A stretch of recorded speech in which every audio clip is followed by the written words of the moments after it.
The night was colder than usual. The sky above the small colony town was covered with dark clouds, and the snow fell without mercy. The streets were almost empty. Only a few workers hurried back to their homes, trying to escape the biting wind. Among them was Daniel, a human man in his late 30s. He had just finished a long shift at the factory. His hands were sore, his back ached, and his stomach growled with hunger. All he wanted was to reach his small home and heat up the last bit of soup he had saved. Daniel pulled his old coat tighter around his shoulders. His boots sank into the snow with every step. The colony lights flickered, casting weak glows on the frozen streets. It was not a rich colony. Most people worked hard every day just to survive. For men like Daniel, life was simple but heavy. Work, eat, sleep, and repeat. Nothing more, nothing less. As he turned a corner near the old supply building, Daniel stopped. His eyes caught a strange sight in the snow. Two small figures huddled against the wall, their thin arms wrapped around each other, trying to share what little warmth they had. The snow had piled up around them. Their faces were pale. Their clothes were torn. At first, Daniel thought they were human children, but when he stepped closer, he realized they were not. Their skin was faintly tinted with a silver hue. Their eyes glowed softly, like liquid stars, and their ears were slightly pointed. They were alien girls, no older than 10 years. They looked frightened, their lips trembling, their bodies shaking from the cold. One of them lifted her head and looked at Daniel. Her eyes were wide, filled with both fear and hope. Daniel's heart clenched. He had seen orphans before. The colony had many. Some were human, some were alien, and many were ignored. People here often closed their doors and hearts to strangers. Everyone struggled for themselves, but Daniel could not walk past something in those glowing eyes stopped him. He knelt down, his breath fogging the air. "Hey," he said softly, "are you all right?" The older girl shook her head slowly. Her voice was weak, almost broken. "Hungry," she whispered. The younger one clung to her, too tired to speak. Daniel sighed. He did not have much himself. His home was small, and his food was never enough. Yet he looked at the two shivering girls, and he knew he could not leave them here. They would not survive the night. "Come with me," he said gently. He reached out his hand. The girls hesitated. They looked at him as if they could not believe anyone would help them. Slowly, the older one took his hand. Her fingers were icy cold. He helped them both to their feet. They could barely walk, so Daniel supported them with his arms. The walk to his home was short, but in the snow, it felt long.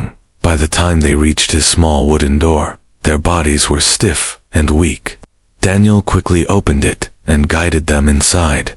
The warmth of the heater filled the room, though it was weak and old. For the girls, it was a blessing. He helped them sit by the heater, removed the wet snow from their clothes, and covered them with his extra blanket. The younger girl finally whispered, "Warm," her voice shaking but grateful. Daniel smiled faintly. He went to the small pot in the corner, where he had saved a little soup from yesterday. It was not much, just broth with a few vegetables, but it was hot. He poured it into 2 small cups and brought it to the girls. "Here," he said, "eat slowly." They looked at the soup, with wide eyes, as if it was the most precious gift in the galaxy. The older one held the cup carefully, blowing on it before helping her sister drink. Daniel watched them, something heavy pressing against his chest. He had seen hunger before, but never so deep. When they finished, the older girl bowed her head. "Thank you, human," she whispered in broken English. Her silver eyes shone in the dim light. No one stopped before. Daniel sat down across from them, silent for a moment. His stomach still growled, but he ignored it. He felt a strange warmth inside him, not from the heater, but from the choice he had made. For the first time in many years, he did not feel alone. The girls soon leaned against each other, falling asleep under the blanket. Daniel watched them as their breathing slowed, their faces finally peaceful. He wondered who they were, where they came from, and what would happen tomorrow. But for tonight, They were safe. Outside, the snowstorm howled, the colony lights flickered, but inside Daniel's small home, there was warmth, there was kindness, and there was a bond that had just begun. Daniel closed his eyes, not knowing that this simple act of mercy would echo across the stars for years to come. The storm outside grew stronger as the night went on. The wind whistled through the cracks of Daniel's small home, rattling the old wooden walls, but inside, there was a fragile sense of safety. The two alien girls slept soundly under his blanket, their small faces peaceful for the first time in who knew how long. Daniel sat quietly, watching the faint glow of their silver eyes, even as they dreamed. He felt uneasy, not because he feared them, but because he wondered what kind of danger had left them alone in the snow. Children did not end up like this without reason. Something terrible had happened. Daniel rubbed his tired eyes, his heart heavy with questions he had no answers for. After some time, the older girl stirred. She opened her eyes and sat up slowly. The blanket slipped from her shoulders. She looked around, her gaze landing on Daniel. For a moment, she said nothing. Her expression was cautious, testing if he was truly safe. Then, in a soft, trembling voice, she whispered, "Why? You help us?" Daniel leaned forward in his chair, his voice calm. "Because you needed it," he said. "Because no one else did." The girl blinked. Her eyes glistened as if she might cry. She had not expected kindness, not from a stranger, and certainly not from a human. She nodded slowly, then reached for her little sister. Shaking her gently awake, the younger girl rubbed her eyes, still half asleep. The older one spoke to her in their own tongue, a language Daniel had never heard before. It was smooth, flowing, almost like music. The younger one nodded weakly, clinging to her sister's arm. Then the older girl turned back to Daniel and said in broken English, "You save us, we promise. We remember." Daniel frowned, not sure what she meant. "Promise?" he asked. The older girl nodded firmly. She touched her small hand to her chest, then to his. Her fingers were cold but steady. "We never forget, human Daniel," she said, speaking his name carefully. Her accent was strange, but she managed it. Daniel felt a chill not from the storm, but from the weight in her words. It was more than just gratitude.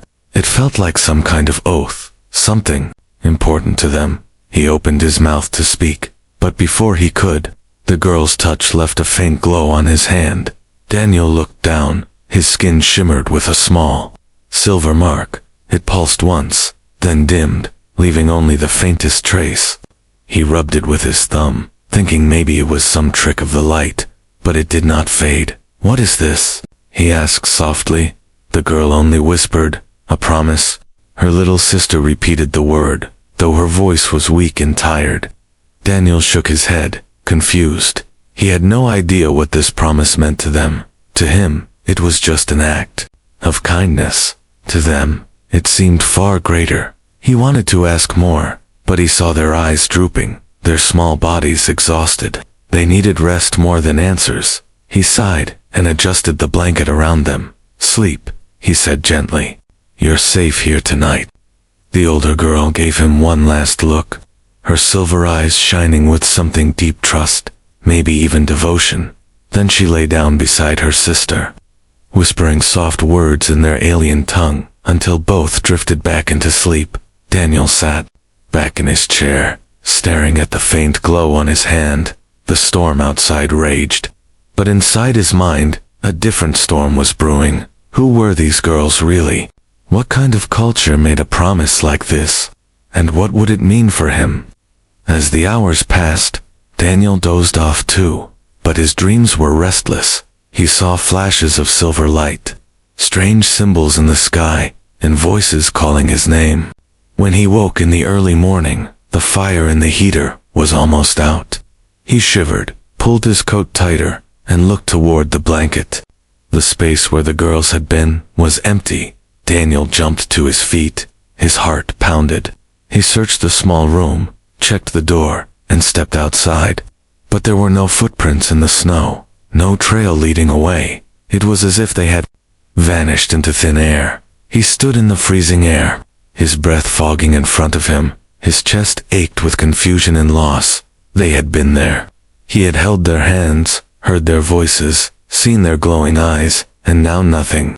Daniel slowly returned inside. His eyes fell on his hand. The faint silver mark was still there, pulsing softly like a heartbeat. He sank into his chair, holding his head in his hands. He did not understand what had just happened. He only knew one thing: whatever those girls had promised him, it was not over. The storm outside began to fade. The first light of morning crept over the horizon, painting the snow in pale blue. For Daniel, the world felt suddenly larger, as if something unseen had shifted. He whispered to himself, "Who were you?" But no answer came. Little did he know that night's promise was written into the stars, and one day it would come back to him in ways he could never imagine. The morning was quiet after the long storm. The colony streets were covered in a thick layer of white snow. Roofs sagged under the weight, and icicles hung from every corner. Daniel stood in his doorway, the cold wind brushing against his face. His eyes scanned the empty street, searching for even the smallest sign of footprints. But there was nothing. The snow was untouched, pure and silent. The girls were gone. Daniel's chest tightened. He stepped outside, pulling his coat close. He walked in circles around his home, his boots sinking deep into the snow. But no matter where he looked, there were no tracks. It was impossible. He had seen them fall asleep by the heater. He had covered them with his own blanket, and yet it was as if they had simply vanished into the night. He returned inside. His eyes fell on the blanket, still lying on the floor. The faint warmth where their small bodies had been was gone now. The soup cup sat on the table, empty but real, proof that the night had happened. Daniel rubbed his face with both hands, trying to push away the unease. Growing inside him, his gaze dropped to his hand. The faint silver mark still pulsed softly under his skin, glowing just enough to be seen. He pressed his thumb against it, but it did not fade. It felt almost alive, as if it was part of him now. What was that promise? He whispered to himself. The words of the older girl echoed in his mind. "We remember." The day passed slowly. Daniel tried to focus on his usual work, but the memory of the two girls haunted him. Every clang of the factory machines felt distant. Every voice around him was blurred, at times. He wondered if it had all been a dream, but when he looked at the glowing mark on his hand, he knew it was real. That night, he sat by the small window of his home, staring at the stars. He imagined the two girls out there somewhere, drifting in the dark void, hungry, alone, his heart twisted. He had wanted to protect them, even if only for a little while. But now they were gone, beyond his reach. Days turned into weeks, and weeks into months. Daniel waited. He hoped they would come back, that one night he would open the door and see their silver eyes again. But they never returned. The colony life went on as always, cold and unforgiving. People worked, traded, and struggled to survive. No one else spoke of strange alien children. Years passed. Daniel grew older. His shoulders bent under the weight of work. His hair began to gray. Sometimes, he convinced himself that maybe they had been rescued by someone else, maybe even taken home by their own people. But deep inside, he feared the truth that they had perished that very night. Still, every time he sat down to eat a meal, he remembered them. Two small faces staring at him with hunger and hope. The way their hands trembled when they held the warm soup. The way they whispered words in a language he did not know. Sometimes, late at night, Daniel would wake up from dreams. In those dreams, he heard their voices, calling his name. He saw their glowing eyes in the darkness. He felt their tiny hands pressing against his. Leaving that strange silver mark, he would sit up, breathing heavily, his hand burning faintly with that mark. 10 long years passed this way. The memory of the girls never faded, but no answers ever came. Daniel became known in the colony as a quiet, solitary man. He worked hard, kept to himself, and spoke little. Some thought he was just another tired worker, but no one knew about the promise he carried. No one knew about the mark that still glowed faintly after all these years. On the 10th winter since that night, Daniel sat in his chair by the window, watching another snowstorm cover the colony. He was older now, lines of age marking his face. His hands were rough, his life simple. He had no family, no great future, only survival. And yet, the memory of the girls had never left him. He whispered into the cold air, "Where are you now?" His voice cracked. "Did you survive? Did you forget me?" The storm outside roared louder, shaking the walls. For a moment, Daniel thought he heard something beneath the howl of the wind, a voice, faint and distant, calling his name. He stood up quickly, heart pounding. He pressed his hand against the window, staring into the storm. But there was nothing, only snow and darkness. Still, the silver mark on his hand glowed brighter that night, pulsing like a heartbeat. Daniel sat back down, his eyes wide. He did not know what it meant. He only knew one thing: something was coming, and when it arrived, his life would never be the same again. 10 years had passed since that cold winter night. 10 years since Daniel had opened his door to 2 starving alien girls and given them a warm meal. The colony had changed little in that time. The streets were still narrow and covered with dust or snow depending on the season. The factories still roared with smoke and noise, and people still struggled each day to survive. But Daniel had changed. His hair had grown gray at the temples. His shoulders carried the weight of years of labor, and the lines on his face told a story of quiet endurance. He was no longer a young man, yet he still rose early each day, walked the same path to the factory, and returned to the same small home in the evening. His life was routine, ordinary, and lonely. Still, there was something he carried that others could not see. A memory, a promise, a mark. Each night before bed, Daniel looked at his hand. The faint silver glow of the mark remained, pulsing softly in the dark like a reminder. He never told anyone about it, not the overseers at work, not the few neighbors who nodded at him when passing. It was his secret, a piece of his life no one else would believe. Sometimes, when the nights grew cold and the storms howled outside, Daniel would sit by the window and remember their faces. He remembered the fear in their eyes, the way they clung to each other, the way they whispered strange words in their alien tongue. And he remembered their promise, "We remember," for years. He had wondered if he would ever see them again. At first, he had hope. He would check the streets after storms, imagining they might return as suddenly as they had vanished. But time wore away that hope. 10 years was a long time. Perhaps they had been taken by their people. Perhaps they had died. Perhaps it was only fate that he had met them at all. Daniel told himself he had done all he could. He had given them warmth, food, and kindness when no one else would. Maybe that was enough. Maybe that was the end of the story. But one evening, everything changed. It was winter again. The storm that night was fierce. Snow whipped across the colony streets, and the lights flickered weakly under the pressure of the wind.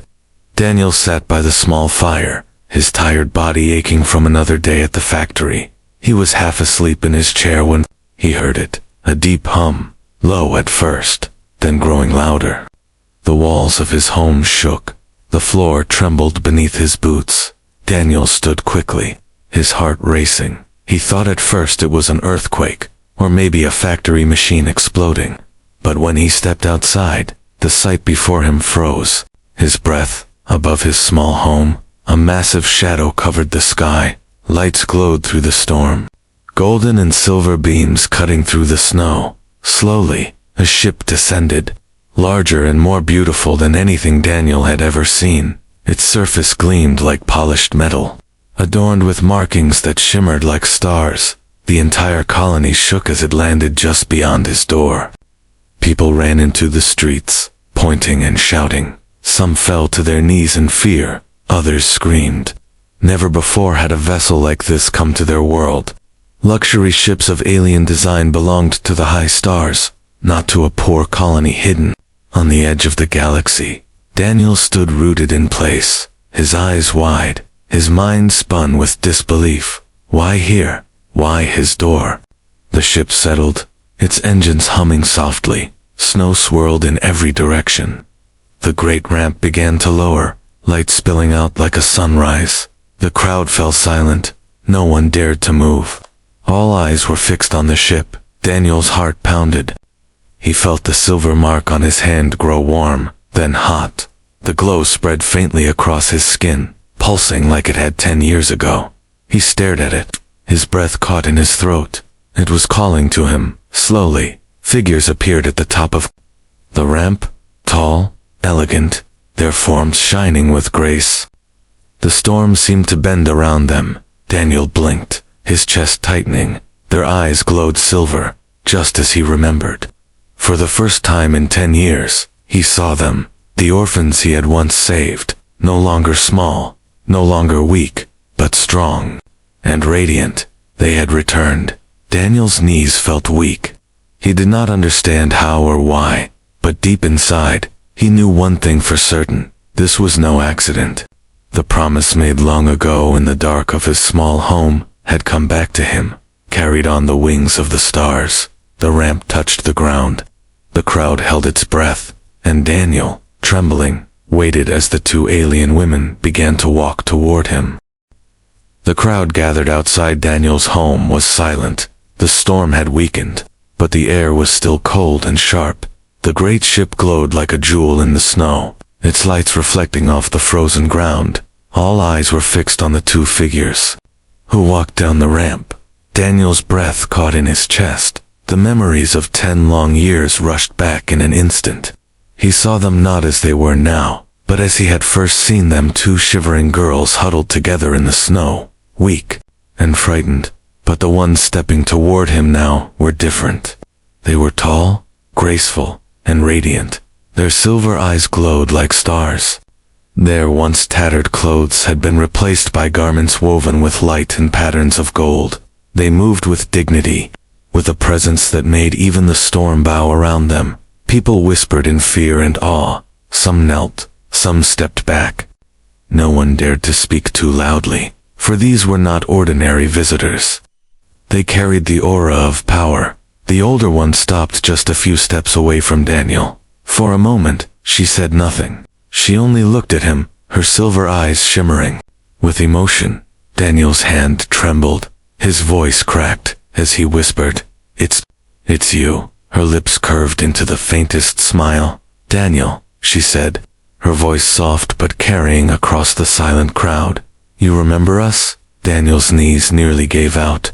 He wanted to speak, to ask where they had been, what had happened, but the words caught in his throat. He could only nod. The younger one stepped forward. Though she was no longer a child, her beauty was striking, her long silver hair glowing under the ship's light. She reached out, her fingers brushing against Daniel's hand. The silver mark pulsed brightly as her touch met it. The crowd gasped as the glow spread across his skin. "He fed us when we were lost," the younger one said, her voice clear and strong. "He gave us warmth when no one else would. We never forgot." The older one placed her hand over her heart, then bowed slightly, not in weakness, but in honor. Her gesture shocked everyone around them. The whispers grew louder. People could not believe what they were seeing. Two powerful alien women bowing to a human worker. Daniel stumbled back a step, overwhelmed. I don't understand," he muttered. His heart pounded. "You were just children. Orphans. I only gave you food. You gave us life." The older one replied firmly, "Without you, we would have perished in the snow that night. In our culture, such an act is never forgotten. It is written, it is bound, and it cannot be broken." Daniel shook his head, still unable to grasp what was happening. He looked at the ship, at the elegant symbols carved into its surface, at the guards who now stood at the ramp. Their armor gleamed like starlight, their weapons unlike anything Daniel had seen. These were not ordinary travelers. They were royalty, leaders. "Who are you?" Daniel asked in a whisper. The younger one smiled softly. "We were once orphans to you, but to our people, We are daughters of a royal house. Our family was destroyed in the war, but we survived. And because you saved us, Daniel, you became part of our destiny." The words struck him like a hammer. Daniel's mouth went dry. Around him, the colonists murmured in disbelief. Some looked at him with jealousy, others with fear. A poor worker, tied by fate to alien royalty, was unthinkable. The older one stepped closer, her gaze steady. "We have searched for you, Daniel. We have waited until the stars were safe for us to return, and now we are here to honor the promise." Daniel swallowed hard, his body trembling. "The promise," he whispered, remembering the night she had touched his hand and whispered that single word.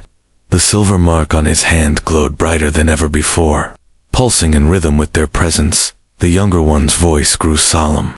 "You are part of us now, bound by oath, bound by blood. Our people will honor you as family, as protector, as kin." The crowd gasped again, but Daniel barely heard them. His mind spun, his heart raced. He was just a man who had shared a meal, nothing more, and yet, to them, it meant everything. Daniel's eyes blurred with tears. He could not stop. He remembered the frightened faces of two little girls, the way they had clung to each other in the cold, the way they had whispered promise in broken English, and now, here they were no longer orphans, no longer weak, but powerful women standing before him. The older one lifted her hand toward him, her voice soft. "Come with us, Daniel," she said. "It is time." Daniel's lips parted, his whole body trembled. He looked at the ship, at the glowing lights, at the endless mystery waiting beyond. His quiet, ordinary life had just shattered, and before him stood the future he had never imagined. The silver mark burned brightly, and Daniel understood one truth: his life was no longer his alone. It belonged to the promise made 10 years ago, a promise that had returned with power and destiny. The crowd was frozen in shock. No one in the colony had ever seen anything like this before. Two alien women, radiant and powerful, bowing to an ordinary human worker. Daniel stood trembling, his heart pounding in his chest. The silver mark on his hand glowed brighter than ever, pulsing with a strange energy. The older woman straightened and spoke again, her voice carrying through the silent street. "Daniel, you gave us warmth when no one else would. You gave us food when we were starving. In our culture, such an act is not just kindness. It is a bond, a debt of honor, one that lasts for life and beyond." Her words sent shivers down Daniel's spine. He wanted to speak, to tell them that he had only done what any decent man should do, but his voice failed him. Around him, people whispered furiously. Some called him blessed. Others cursed him as lucky. A few stared with envy, unable to believe what they were witnessing. The younger woman stepped forward, her silver eyes never leaving Daniel's face. She held out her hand, and when he hesitated, she gently took his. The silver glow spread from his mark to her skin, as if the two were connected by threads of light. "This mark," she said softly, "is not just a symbol, it is proof, the promise seal, passed only once in a lifetime, recognized by our people. You are now part of our bloodline." Daniel's knees nearly buckled. "Part of your bloodline," he whispered. I don't understand." The older one placed a hand on his shoulder, firm yet gentle. "It means our family is your family. Our people are your people. Our fleets will protect you. Our worlds will honor you. You are not a stranger. You are kin." Daniel shook his head in disbelief. "I'm just a man, a factory worker. I don't have power. I don't have riches. I don't even have a family." The younger woman's voice grew stronger. "You gave us more than riches, more than power. You gave us hope when we had none. That is why the bond was formed. That is why you carry the seal." The people around them gasped again. Words like royalty and bloodline spread through the crowd. Daniel's life, once small and unnoticed, was now tied to something vast and unimaginable. The older woman turned to the colonists who were watching. Her voice grew sharp, filled with authority. "This man is not to be mocked, not to be envied. He is to be respected. He is part of us now. Any hand raised against him is a hand raised against our house. Fear spread through the crowd. Men who had once ignored Daniel now looked at him with wide eyes. Some bowed their heads quickly, while others stepped back, whispering in awe. Daniel felt his world spin. He looked at the two women, his voice breaking. Why me? Why would your people care about someone like me? The younger one's expression softened. Her hand tightened around his. Because without you, we would not be alive. Our bloodline would have ended in the snow. Our people would have lost their future. You carried us through the darkest night, and now we carry you into the light. Tears welled in Daniel's eyes. He remembered that night so clearly, the storm, the hunger in their eyes, the way they trembled as they held the soup. He had not thought himself a savior. He had only thought himself human. But to them, it had meant everything. The older woman lifted her hand, and at her signal, the guards at the ramp bowed in unison. Their shining armor glimmered under the ship's lights. The sight made Daniel's heart pound. For him, a man no one had noticed for years, to now stand as the center of such honor, it was overwhelming. We have come, the older one said firmly, to bring you home. Daniel blinked, confused. Home? But this is my home. The younger one shook her head gently. No, Daniel, this place is where you lived, but it is not your true place. Your true home is with us, among the stars, with the family you saved, with the bloodline you are now part of. Daniel's throat tightened. His whole life had been here, his work, his struggles, his loneliness. Could he really leave it behind? Could he truly belong somewhere else? The older woman seemed to sense his hesitation. She stepped closer, lowering her voice so only he could hear. You once told us we were safe. Now it is our turn. Daniel, come with us, and you will never be alone again. The words struck deep into his heart. Loneliness had been his shadow for so long. He had buried himself in work, tried to ignore the empty space in his life, and now, these two women, once orphans he had saved, offered him something he had never dared dream of: family, belonging, honor. Daniel looked down at his glowing hand. The silver mark pulsed with warmth, as if urging him to accept. His heart raced, his breath caught. The world around him faded, and all he saw were the faces of the two girls he had once saved in, now strong, proud women who stood before him. He whispered shakily, I don't know if I'm worthy. Daniel stood at the edge of everything he had ever known. Behind him was the old life, his cold little home, the factory smoke, the quiet streets of a forgotten colony, and before him was a starship so large, so beautiful, it looked like a dream carved from light and metal. The two alien women, who had once been starving children, now stood on either side of him. Their hands rested gently on his arms, guiding him forward. He didn't resist. He couldn't, not because he was being pulled, but because something inside him had already let go. The ship's ramp shimmered beneath his feet. Each step echoed softly as he walked up into the unknown. The air inside the vessel was warm and clean, filled with a soft hum, like music from a distant world. He looked around in wonder. Golden walls, floating lights, and smooth panels that responded to the slightest touch. Guards in shining armor saluted silently as they passed. Not once did they look down at Daniel. No mockery, no hesitation, only respect. As they reached the central chamber, the older woman turned to him. Her eyes shone with emotion. Daniel, this is your new home now. You are not just our guest. You are a part of our house, a part of our legacy. The younger one added, Our people have waited 10 years to see the man who saved the daughters of the fallen line. Many doubted you existed. Some believed it was only a myth. But now they will see, and they will honor you. Daniel's heart beat faster. He had never been honored in his life. Never lifted. Never followed. He had been a face in the crowd.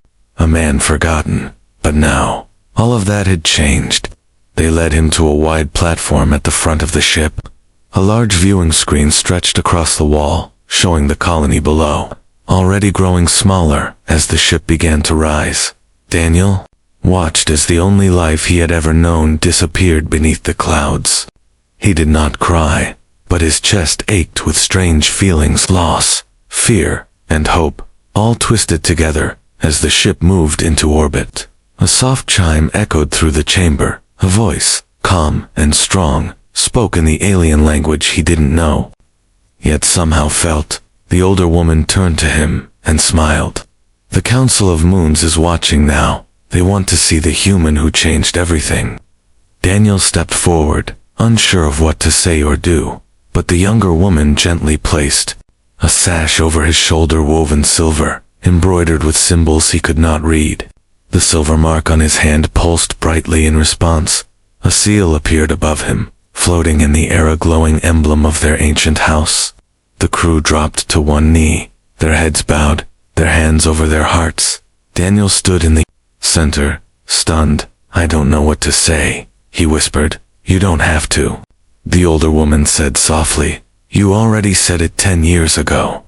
With a bowl of soup and a warm blanket, the moment hung in silence. Then the screen shifted, showing dozens of ships in orbit.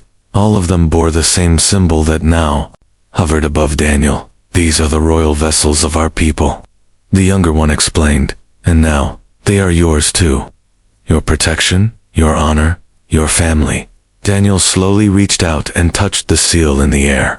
It felt warm, alive, like a heartbeat. In that moment, something inside him clicked. He understood he had been chosen, not for power, not for blood, but for humanity. In the days that followed, the news spread through the stars. Planets across the sector whispered the same story. The human who saved 2 alien orphans had become something greater. A legend, a symbol. Daniel was given a room in the heart of the vessel, decorated with colors of peace and respect. He was offered food, comfort, and learning. The alien tongue that once sounded like music now slowly became familiar. He learned their customs, and they learned his. He told them stories of Earth, of hard work, of ordinary kindness, and they listened, as if hearing sacred words. The older woman, now a queen in all but title, often walked beside him during star journeys. She asked about his world, about the people who raised him, about the life he left behind. He always answered truthfully, and she always listened with care. The younger one, now a warrior leader, trained others in the name of the man who had shown them mercy. Her armor bore the same silver mark Daniel carried. One day, the ship returned to the colony, not in secret, but in glory. The same people who once ignored Daniel now lined the streets in silence. Some bowed, others wept. All watched as he stepped down from the ship, not as a worker, but as someone remembered. Daniel did not speak to them in anger. He only nodded once, then turned and walked back into the stars, because he knew now he belonged to something bigger. He had once given to girls warmth. Now they gave him the universe. He had once been forgotten. Now his name echoed through royal halls and starlit skies. He had once been just a man, but now he was the human who changed everything.